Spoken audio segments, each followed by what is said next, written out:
Hello everyone, আজকের recipe pomfret fry. চলুন কিভাবে বানাই আপনাদেরকে দেখাবো। আর এগুলো ক্লিন করে নেব প্রথমে।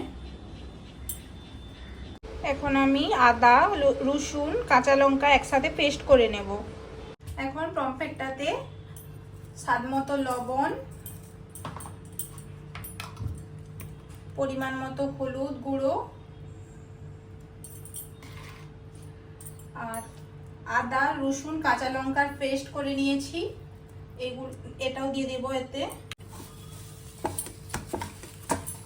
এগুলো মিক্স করে নিচ্ছি ভালোভাবে।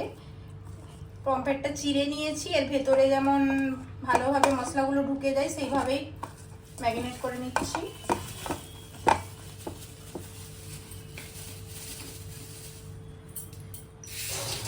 এবার এতে লঙ্কা গুঁড়ো অ্যাড করে দেব অল্প পরিমাণে।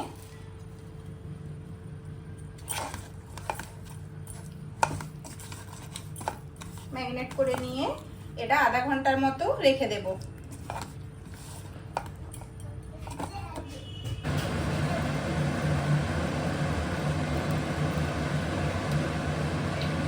তারপর পমফ্রেটটা ফ্রাই করার জন্য রেডি করে নিয়েছি। তেলটা ওভেনে গরম করতে দিয়ে দিয়েছি, তেলটা গরম হয়ে গিয়েছে। এবার পমফ্রেট মাছটা একটা একটা করে তেলের মধ্যে দিয়ে দেবো।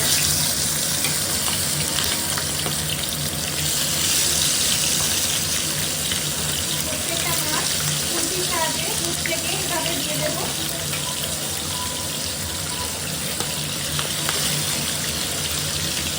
চারটাই দিয়ে দিলাম, ভালোভাবে ফ্রাই হতে থাক।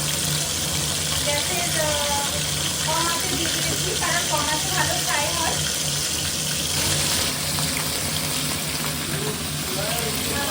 দেখুন ভালোভাবে ফ্রাই হয়ে গিয়েছে। এবার আমি চুলা থেকে তুলে নেব।